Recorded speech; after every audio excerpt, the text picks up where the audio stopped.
If you're struggling to increase your pull-up reps, it's probably because you aren't doing this exercise. And so in today's video, I'm going to show you what this exercise is and how to perform it correctly, so you can increase your pull-up strength and your pull-up reps.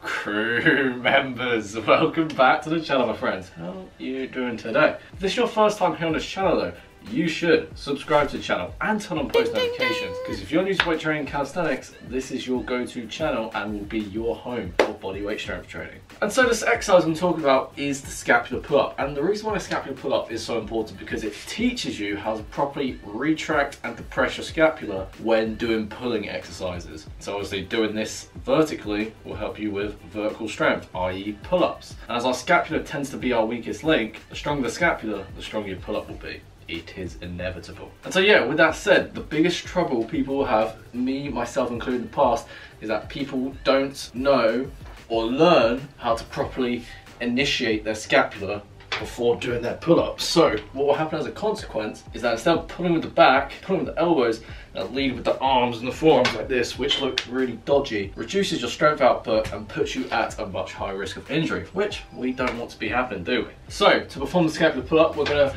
get a mid grip, so just outside shoulder width apart, which tends to be optimal. We're going to hang from the bar passively, embrace our core, squeeze our glutes, and from here we're going to retract and depress the scapula whilst keeping the elbow straight.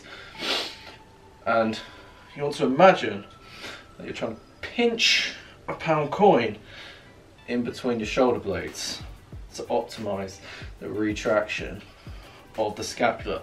And a typical problem people will make, which again is something that I made myself in the past, is that because we're not really used to doing straight arm exercises, we'll treat it like a bent arm exercise. So instead of actually doing a scapular pull-up, what people do instead is that they'll do like a first quarter of a pull-up. So instead of keeping the elbow straight, they'll just do this, which will require little to no involvement of the scapula, and it's really only going to lead to plateaus, slow progression, and a lot of frustration. So if you're struggling to actually do this, there's two options we can do. Actually, there's three options that we can do.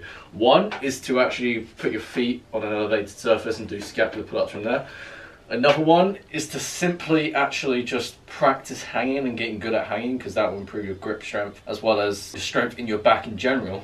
But another one, in which I think will work most effectively, is learning how to retract and depress the scapula without resistance, because it will make it much easier to do it with resistance. So when you do this, you can do this with one arm or both arms. So with your arms overhead, you're going to retract and depress the scapula whilst keeping the elbow straight. So again, it's all coming from the shoulders. You're just thinking about pinching a pound coin in between your shoulder blades. It's a relatively small movement, but doing this right, you'll really feel this in your scapula. So again, you can do this single arm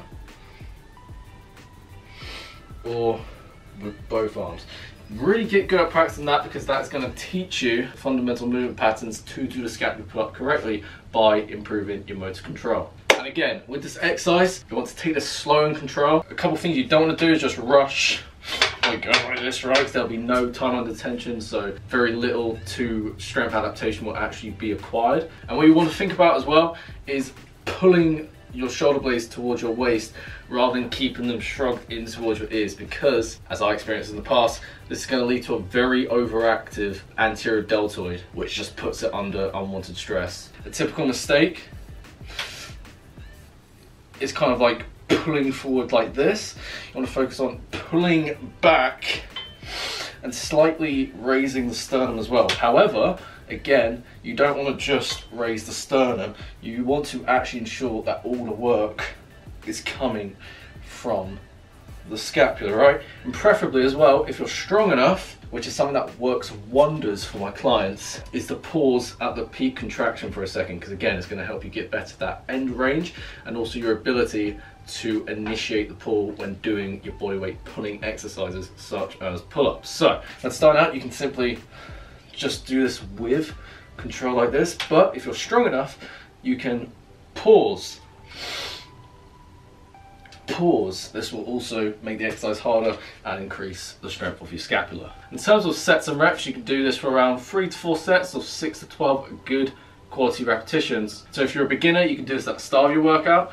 If you're an intermediate, you can do this more in the middle or towards the end of your workout. And then if you're more advanced, you can simply pull higher to make the exercise harder, which will make you progress onto more advanced bodyweight exercise such as the front lever by getting an even stronger scapula. And so you'll find that when you strengthen the scapula, particularly overhead, you'll find that when you go to do pull-ups or chin-ups, or any type of pulling exercise with your body weight, you'll find that'll be so much easier to initiate the scapula and then pull up the bar, attack the bar with much more power, which is going to make you way more stronger so you can gain more results in less time. So with that said, if you enjoyed this video, you like my content, you enjoyed watching every single minute and every single second of this video, then make sure to give this video a thumbs up and comment down below that this video came in good hands to you. And seriously, despite how important other muscles are in the body, such as the core, the chest, all that good stuff, your scapula is where the true strength of your upper body lies. So the stronger you can get your scapula, the better and easier